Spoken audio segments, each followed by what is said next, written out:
नमस्कार दोस्तों, आप सभी का स्वागत है। जैसा कि आप लोग अवगत होंगे कि बीपीएससी 67 पीटी अब अप्रैल में होने की संभावना है। जिनकी पीटी की तैयारी पूरी नहीं हो पाई थी उनके लिए एक बेहतरीन मौका है। लेकिन यहाँ वैसे छात्र भी हैं जिनकी पीटी की तैयारी में कॉन्फिडेंस आ चुका है और वैसे छात्र जो 67 को हर हाल में फाइनल करना चाहते हैं, तो उनके लिए इससे बेहतर सुनहरा मौका कभी नहीं हो सकता है। यहाँ मैं आपको 2 मंत्र देना चाहता हूँ। अगर ये 2 मंत्र पे आप काम करेंगे तो जीवन में कभी भी आपको धोखा नहीं मिलेगा। तो दोस्तों, आपके पास क्वेश्चन बैंक है, आपके पास पाठ्यक्रम है, इनका सहारा लेकर आप किसी भी टीचर को जज कर सकते हैं। कोई भी टीचर कहीं भी आप पढ़ने जाएं तो वहाँ ज़रूर चेक करें कि जो पढ़ाने वाला है वो हमारा इस ट्रेंड, इस पैटर्न पे पढ़ा रहा है कि नहीं। अगर नहीं पढ़ा रहा है तो वहाँ 2 ही चीज़ होगा, या तो आप टिकेंगे या नहीं तो वो टिकेगा। यानी आप उन पैटर्न, क्वेश्चन बैंक के आधार पर अगले को जज कर सकते हैं कि अगला जो पढ़ा रहा है वो सिर्फ ख्याली पुलाव तो नहीं बना रहा है, क्या वो अच्छी तरह से उस पैटर्न पे खरे उतर रहा है या नहीं उतर रहा है। तो वहाँ आप ठगने से बचे जा सकते हैं।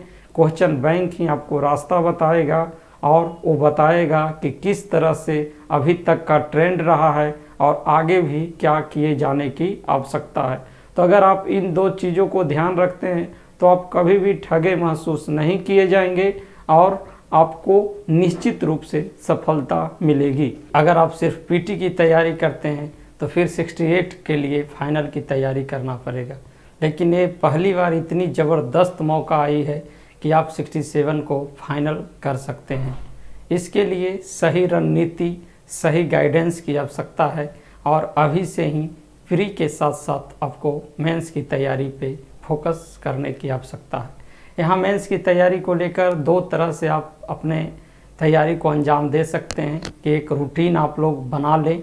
उस रूटीन के अनुसार आप लोग प्रारंभ में कुछ घंटे प्री एग्ज़ाम के लिए फोकस रखें ताकि आपका पीटी एग्ज़ाम प्रभावित ना हो, और कुछ घंटे समय निकाल कर अभी से ही मेंस की तैयारी में भी दें। मेंस की तैयारी को भी आप 2 पार्ट में बांट सकते हैं। 1 से 2 घंटे अभी से ही ऑप्शनल पेपर पे दें और 1 से 2 घंटे आप जीएस के भी किसी सेक्शन को उठाकर अपना समय उसे देने का प्रयास करें। अगर आप संपूर्ण रणनीति और सही दिशा में नहीं बढ़ेंगे तो फिर 68 का कोई पता नहीं है। 67 में अभी और भी सीट बढ़ने की संभावना है, क्योंकि अप्रैल में इसकी जब एग्ज़ाम होगी तो अभी आपके पास 3.5 महीने का समय है। तो 3.5 महीने में और भी सीट जुड़ने की प्रबल संभावना भी बन रही है। तो दोस्तों, इससे बेहतर सुनहरा मौका 67 को फाइनल करने के लिए कभी नहीं आएगा। तो इसी खंड में जीएस पेपर को लेकर कैसे तैयारी करना है, जीएस पेपर के लिए क्या रणनीति होनी चाहिए, उसी को लेकर इतिहास खंड को आज लेकर आए हैं। ये पूरी तरह से डायनेमिक और साइंटिफिक वे में संपूर्ण इतिहास को एक ही वीडियो में समझने का प्रयास करेंगे। दोस्तों, यहाँ सबसे ज़्यादा महत्वपूर्ण बात यह है कि पिछली बार मैंने वीडियो में बताया था कि बीपीएससी क्यों हिंदी माध्यम के विद्यार्थियों के लिए यूपीएससी की तरह बनते जा रही है। तो इसका सबसे बड़ा रीज़न है कि बीपीएससी के हिंदी माध्यम के विद्यार्थी उस रणनीति और उस ट्रैक पे अभी भी चढ़ना नहीं चाह रहे हैं जिस ट्रैक इंजीनियरों और इंग्लिश माध्यम के विद्यार्थियों के द्वारा चुनौती प्रदान की जा रही है। तो आपको संभलने की ज़रूरत है, आपको उस ट्रैक को पकड़ने की आवश्यकता है। कोई हिंदी माध्यम और इंग्लिश माध्यम की झमेला नहीं है। अगर आप भी इंग्लिश माध्यम के ट्रैक पे चलना अभी से शुरू कर देंगे तो क्या है कि आप ये जंग को निश्चित रूप से जीत सकते हैं। अब क्या है कि बहुत सारे कोचिंग संस्थान अगर देखिएगा, खास करके हिंदी माध्यम के जो कोचिंग संस्थान हैं, तो वो लगभग कोचिंग संस्थान जो हैं 99% जो कोचिंग संस्थान हैं वो घिसी पिटी जो तैयारी का ढंग है उसी पे आज भी कायम है, जबकि समय और पैटर्न सभी बहुत तेज़ी से बदल रहे हैं। तो उन कोचिंग संस्थान के जो भी टीचर हैं वो पिछले 10 सालों से जो नोट्स बनाए हैं उसी के सहारे आज भी पढ़ाने का प्रयास कर रहे हैं और विद्यार्थी जो हैं ठगे जा रहे हैं। सटीक सही रणनीति के अभाव में उन लोगों के चंगुल में आज भी रहते हैं और फिर रिजल्ट उनका देखिए लगातार जो है बीपीएससी में भी धीरे धीरे कम होती जा रही है। इसी अप्रोच के साथ आज हम लोग संपूर्ण हिस्ट्री का एनालिसिस करने का प्रयास करेंगे कि अब तक हिस्ट्री खंड में किस टाइप के सवाल पूछे गए हैं, किस सवाल जो पूछे गए हैं उसके मूल तत्व क्या हैं, कहाँ पे फोकस करने की आवश्यकता है। तो बिना समय गवाए हम लोग धीरे धीरे उस रणनीति पे आगे बढ़ते हैं। बीपीएससी में इतिहास के जो प्रश्न पूछे गए हैं उनकी प्रकृति क्या है, उसकी ट्रेंड क्या है, हमें किस रणनीति से आगे बढ़ने की आवश्यकता है। तो चलिए दोस्तों शुरू करते हैं और देखते हैं। तो आप देख सकते हैं इतिहास क्वेश्चन एनालिसिस है। आप हमारे नंबर से कंसल्ट कर सकते हैं। अगर कोई क्यूरी हो तो 9430555129 पे आप व्हाट्सएप कर सकते हैं। देख सकते हैं कि पहला खंड ये है कला एवं संस्कृति। पहला खंड है कला एवं संस्कृति। तो यहाँ पर आप देख सकते हैं कि इसके तहत पहला जो टॉपिक है वो है मौर्य कला। मौर्य कला से आप देख सकते हैं कि लगातार सवाल पूछे गए हैं। तो यहाँ पर हम लोग देखने का प्रयास करेंगे कि मौर्य कला के अंतर्गत किस टाइप के सवाल पूछे गए हैं। सबसे ज़्यादा ज़रूरी है जीवन में क्वेश्चन बैंक को समझना। तो देखिए मौर्य कला के संदर्भ में जो सवाल पूछे गए हैं तो उनमें देखिएगा कि ये मुख्य विशेषताएं से संबंधित सवाल पूछे गए हैं। इसके अलावे भवन निर्माण कला या स्थापत्य के संदर्भ में भी सवाल पूछे गए हैं। इसके अलावे बौद्ध धर्म के साथ मौर्य कला का संबंध को लेकर भी सवाल पूछे गए हैं। बिहार में इसके प्रभाव को लेकर सवाल पूछे गए हैं और मूर्ति कला से संबंधित सवाल पूछे गए हैं। यानी अगर आप मौर्य कला पढ़ते हैं तो मौर्य कला के संदर्भ में आपको इतने डायमेंशन पे काम करने की आवश्यकता है।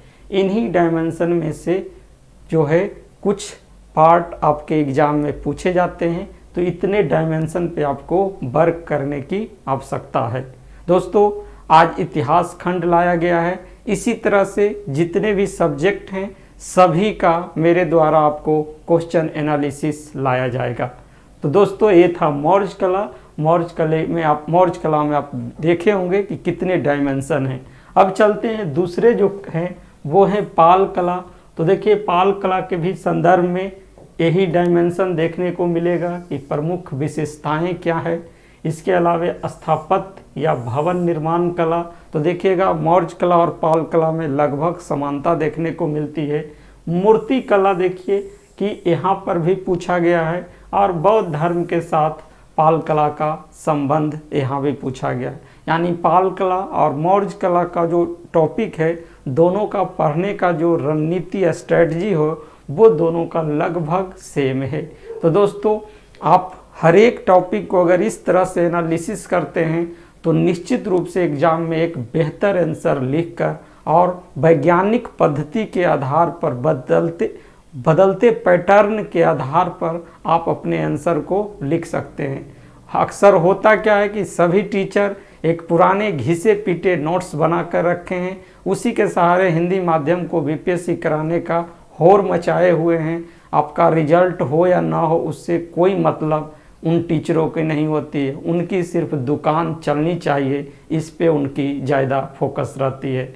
तो आज समय है आपको बदलने की, अपने आप में बदलाव लाने की और सही दिशा और वैज्ञानिकता के साथ आगे बढ़ने की। इसी तरह देखिए कि एक पटना कलम के संदर्भ में भी क्वेश्चन पूछा जाता है। तो पटना कलम में सिर्फ विशेषताएं से क्वेश्चन आज तक पूछा गया है। तो आप देख सकते हैं कि कला एवं संस्कृति के तहत 3 जो है वो बहुत ही महत्वपूर्ण है, मौर्य कला, पाल कला और पटना कलम चित्रकारी।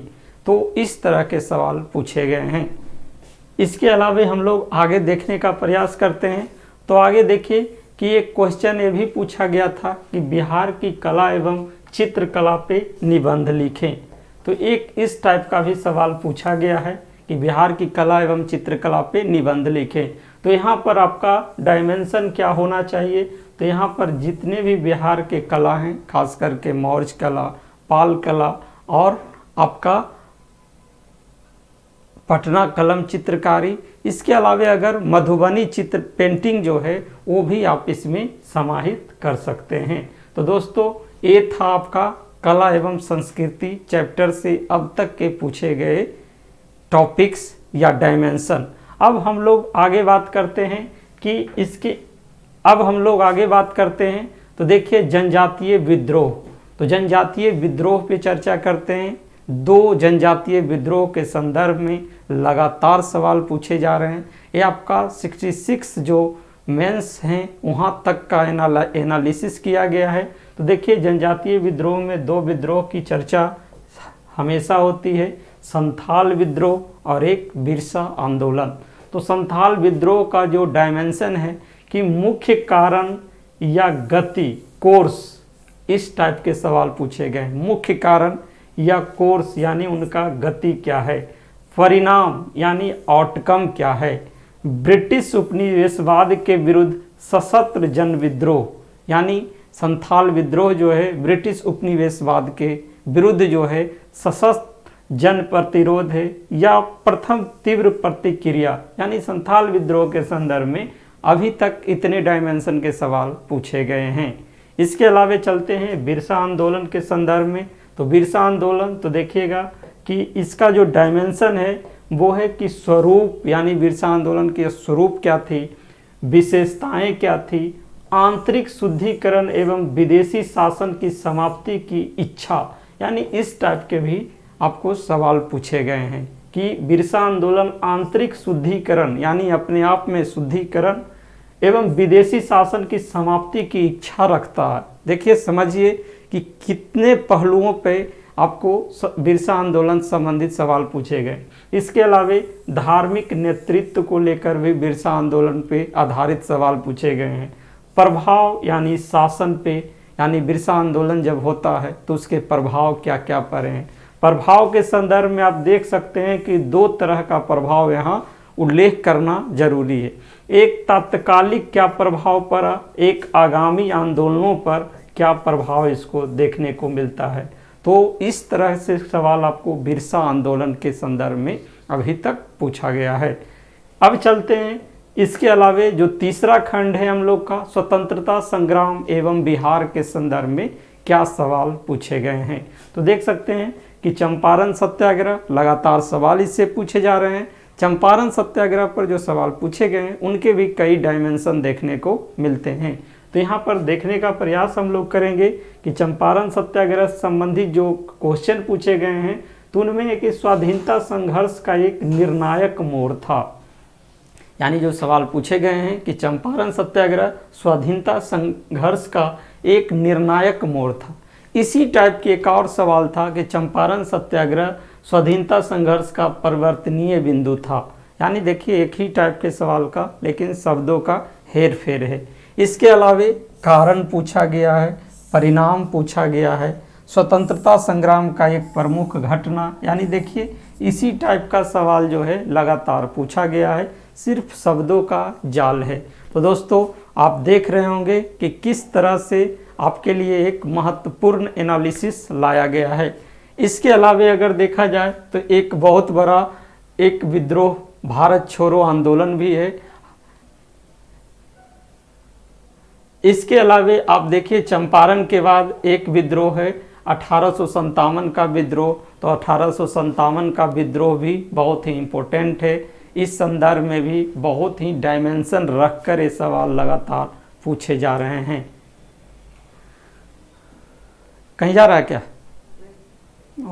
10 मिनट लगेगा। तो 1857 के विद्रोह के संदर्भ में जो सवाल पूछे गए हैं वो बहुत ही डायनेमिक पूछे गए हैं। तो देखने का प्रयास करेंगे कि ये किस तरह के सवाल पूछे गए हैं। तो देखिएगा 1857 के विद्रोह, तो इसके कारण को लेकर सवाल पूछे गए हैं। बिहार में प्रभाव या बिहार का योगदान के संदर्भ में सवाल पूछे गए हैं। बिहार के संदर्भ में महत्व की आलोचनात्मक विवेचना से संबंधित सवाल पूछे गए हैं। कुंवर सिंह के योगदान को लेकर सवाल पूछे गए हैं। असफलता के इसके क्या कारण थे, इससे संबंधित सवाल पूछे गए हैं। इसके अलावा एक स्टेटमेंट आधारित सवाल पूछे गए हैं। वो स्टेटमेंट है कि 1857 का विद्रोह तथा कथित प्रथम राष्ट्रीय संग्राम न तो प्रथम न राष्ट्रीय और न ही स्वतंत्रता संग्राम था। तो ये एक इतिहास का क्या है, स्टेटमेंट है, उसी के आधार पर इसे पूछा गया है। तो आप देख सकते हैं 1857 के आंदोलन पे लगातार सवाल आए हैं और बहुत ही डायनेमिक वे में आए हैं। इसके बाद देखिएगा कि एक सवाल आपको, इसके बाद आप देखेंगे कि 1942 के भारत छोड़ो आंदोलन से भी सवाल पूछे गए हैं। तो देखिएगा कि इसके संदर्भ में पूछा गया है कि बिहार में जन भागीदारी, यानी 1942 का जो भारत छोड़ो आंदोलन हुआ तो उसमें बिहार की जन भागीदारी को लेकर सवाल पूछा गया है। बिहार का क्या योगदान रहा, यानी देखिए दोनों एक ही टाइप का सवाल है। फिर है बिहार में प्रभाव को लेकर कि 1942 का भारत छोड़ो आंदोलन बिहार में क्या प्रभाव पड़ा। फिर आज़ाद दस्ता की भूमिका, यानी 1942 में आज़ाद दस्ता की भूमिका को लेकर स्पेशल सवाल है।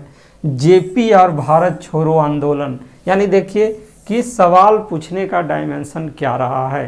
तो आपको अपनी नोट्स तैयारी इसी टाइप से बनाना है, नोट्स इसी डायमेंशन के साथ बनाना है कि जिस तरह से क्वेश्चन पूछ रहा है उसी तरह से आपका क्या है, फ्रेमिंग होना चाहिए क्वेश्चन का। आप इस संदर्भ में मेरा एक वीडियो आंसर राइटिंग पे भी आया है, उसे भी देखने का जरूर प्रयास करेंगे। आगे हम लोग देखने का प्रयास करेंगे कि अन्य जो आंदोलन हैं उनके संदर्भ में। तो अन्य आंदोलन देखिए तो सविनय अवज्ञा आंदोलन के संदर्भ में भी सवाल पूछे गए हैं। इसमें पूछा गया है बिहार के विभिन्न सामाजिक वर्गों की भूमिका सविनय अवज्ञा आंदोलन के संदर्भ में। तो आपको सविनय अवज्ञा आंदोलन भी बिहार के परिप्रेक्ष्य में पढ़ने की आवश्यकता है। इसके अलावा एक बार व्यक्तिगत सत्याग्रह के संदर्भ में भी पूछा गया है, उसमें बिहार का योगदान को लेकर पूछा गया है। इसके अलावा कृषक आंदोलन पूछा गया है, स्वामी सहजानंद के संदर्भ में भी सवाल पूछा गया है। इसके अलावा आपको बंगाल विभाजन का प्रभाव भी देखने को मिला है एक बार। इसके बाद बिहार में दलित आंदोलन को लेकर भी सवाल 65 मेंस में पूछा गया है। तो देखिए कि बहुत सारे आंदोलन हैं, इसमें चंपारण 1942, 1857 और कुछ अन्य भी जो किसान आंदोलन है, दलित आंदोलन है, बंगाल विभाजन का प्रभाव क्या पड़ा, इससे भी सवाल पूछा गया है। अब आगे हम लोग चलते हैं महान व्यक्तित्व के संदर्भ में कि महान व्यक्तित्व को लेकर भी बीपीएससी में लगातार एक सवाल पूछे जाते हैं। तो इसमें देखिएगा कि महात्मा गांधी के संदर्भ में हमेशा मतलब एक साल अंतराल पे सवाल पूछे गए हैं। तो महात्मा गांधी एक बहुत ही मल्टी डायमेंशनल पर्सनालिटी हैं। तो इनके मल्टी डायमेंशन पर्सनालिटी से संबंधित उनके विचारों, उनके दर्शन के आधार पे सवाल पूछे जाते रहे। तो देखिएगा कि सत्याग्रह पर गांधी जी के विचार को लेकर सवाल पूछे गए हैं। फिर है जाति और धर्म पे उनके क्या विचार थे, उन पे सवाल पूछे गए। सामाजिक एवं सांस्कृतिक विचार। फिर है बिहार के जन आंदोलनों में गांधी जी की भूमिका क्या रही है, उसको लेकर। फिर स्वदेशी यानी गांधी जी के स्वदेशी पे सवाल। फिर वर्ण जाति अस्पृश्यता को लेकर, छुआछूत को लेकर उनसे संबंधित सवाल पूछे गए हैं। एक बार एक क्वेश्चन ये भी पूछा गया कि गांधी जी दाव पेच की राजनीति से संबंधित, दाव पेच की राजनीति डोकलाम विवाद से जोड़कर जो है आपको ये सवाल पूछा गया था, डोकलाम। तो आप देख सकते हैं कि गांधी जी पे बहुत ही मल्टी डायमेंशनल सवाल आते हैं। इनके संदर्भ में बहुत ही बेहतरीन ढंग से वैज्ञानिक पद्धति के आधार पर नोट्स और सभी डायमेंशन जितने हैं उस आधार को तैयार रखने की आवश्यकता होगी, ताकि कोई भी सवाल किसी भी डायमेंशन से पूछे तो आपको क्या है, बेहतरीन ढंग से लिखने की आवश्यकता है। इसके अलावा जवाहरलाल नेहरू पे भी देखिए कि जो सवाल पूछे जाते हैं वो बहुत ही डायमेंशन पे आधारित होते हैं। तो देख सकते हैं कि जवाहरलाल नेहरू का सांप्रदायिकता और धर्मनिरपेक्षता पर क्या विचार था, उसको लेकर सवाल पूछा गया है। विदेश नीति के प्रमुख लक्षण क्या थे, नेहरू की जो विदेश नीति थी उसके प्रमुख लक्षण क्या थे, तो उन पे सवाल पूछा गया है। आधुनिक भारत के निर्माण में नेहरू की भूमिका को लेकर भी सवाल पूछे जाते रहे हैं। तो नेहरू का ये डायमेंशन है, आपको ज़रूरी नहीं है कि सिर्फ इतना ही डायमेंशन पे नोट्स तैयार करने की, आपको इसके अलावे और भी डायमेंशन को खोज करने की आवश्यकता है, पढ़ने की आवश्यकता है, ताकि इसके अलावे भी अगर कोई डायमेंशन पूछता है तो आप बेहतरीन ढंग से आंसर कर सकें। इसके अलावे देखिए एक और बहुत बड़ा पर्सनालिटी रविंद्रनाथ टैगोर को लेकर जो लगातार सवाल पूछे गए हैं। तो यहाँ देखिएगा बंगाल साहित्य तथा संगीत में रविंद्रनाथ टैगोर की भूमिका को लेकर सवाल पूछा गया है। राष्ट्रवाद के संदर्भ में सवाल पूछे गए हैं, राष्ट्रवाद को परिभाषित करें, वर्तमान राष्ट्रवाद और रविंद्रनाथ टैगोर के राष्ट्रवाद, इस टाइप का आपको सवाल पूछे जा सकते हैं। फिर पूछा गया सामाजिक और सांस्कृतिक विचारों की महत्ता, यानी रविंद्रनाथ टैगोर के सामाजिक और सांस्कृतिक विचार क्या थे, उनकी क्या महत्ता था, उनकी आलोचनात्मक परीक्षण पूछे गए। भारतीय राष्ट्रीय आंदोलन में टैगोर की भूमिका को लेकर भी सवाल पूछे गए हैं। तो देख सकते हैं कि पूरे 10 मिनट में आपको बेहतरीन एनालिसिस पूरे हिस्ट्री खंड का किया गया है। इसी टाइप से आपको सभी सब्जेक्ट के एनालिसिस लाए जाएंगे ताकि आप अपने डायमेंशन को बेहतरीन कर सकें। हर एक पहलू पे आपका नोट्स होना चाहिए, हर एक पहलू को आप बेहतर ढंग से समझ सके और घिसे पीटे जो तकनीक पे बहुत सारे कोचिंग संस्थान जो आपको गुमराह कर रहे हैं उनसे आपको बचने की आवश्यकता है। अब देखिएगा अन्य पर्सनालिटी में, तो अन्य पर्सनालिटी में आप देख सकते हैं कि सवाल अब जो है थोड़ी डायमेंशन को आगे बढ़ा रही है। तो देखिए डॉक्टर राजेंद्र प्रसाद के संदर्भ में भी सवाल पूछे गए, जयप्रकाश नारायण के संदर्भ में भारत छोड़ो आंदोलन, इससे सवाल तो पूछे जाते ही रहे हैं। स्वामी सहजानंद और किसान आंदोलन को लेकर सवाल लगातार पूछे जाते रहे हैं। फिर है राम मनोहर लोहिया, सुभाष चंद्र बोस एवं INA के संदर्भ में क्या है सवाल पूछे गए हैं। तो आप देख सकते हैं कि VPSC में अन्य पर्सनालिटी से संबंधित भी सवाल पूछे जा रहे हैं। तो बिहार से संबंधित या भारत से संबंधित अन्य जो पर्सनालिटी हैं उनसे भी आपको उनको भी पढ़ने की आवश्यकता है, ताकि क्वेश्चन एक भी जो है छूटे नहीं और अगर पूछे तो आप बेहतर करके आएँ। अब देखिए शिक्षा और प्रेस से संबंधित लगातार सवाल पूछे जाते हैं। तो इसमें पाश्चात्य शिक्षा को लेकर, तकनीकी शिक्षा को लेकर, प्रेस के विकास को लेकर सवाल पूछे गए। इसके अलावा आधुनिक बिहार का उदय कैसे हुआ, बंगाल से कैसे अलग हुआ, इनमें किनकी भूमिका क्या थी, इसको लेकर भी सवाल पूछे गए हैं। इसके अलावा देखते हैं दोस्तों, तो VPSC में आपको इतिहास खंड से अभी तक यही डायमेंशन पे सवाल पूछे गए हैं। आपको इसी तरह का फिर और भी कई सेक्शन जो हैं, खास करके आपको स्टैटिक्स पे आधारित, फिर पॉलिटी पे आधारित, फिर इकोनॉमिक्स, फिर ज्योग्राफी, फिर साइंस टेक पे भी पूरे एनालिसिस लाया जाएगा। और मेंस के जो डायमेंशन है, आंसर राइटिंग कैसे करना है, इस पे भी हमारा लगातार वीडियो आपको देखने को मिलेगा। ये मेरा नंबर है, इस पे आप व्हाट्सएप के माध्यम से जुड़ सकते हैं। तो दोस्तों ये वीडियो आपको कैसा लगा, आप लोग अपना फीडबैक इस नंबर पे व्हाट्सएप के माध्यम से देने का ज़रूर प्रयास करेंगे।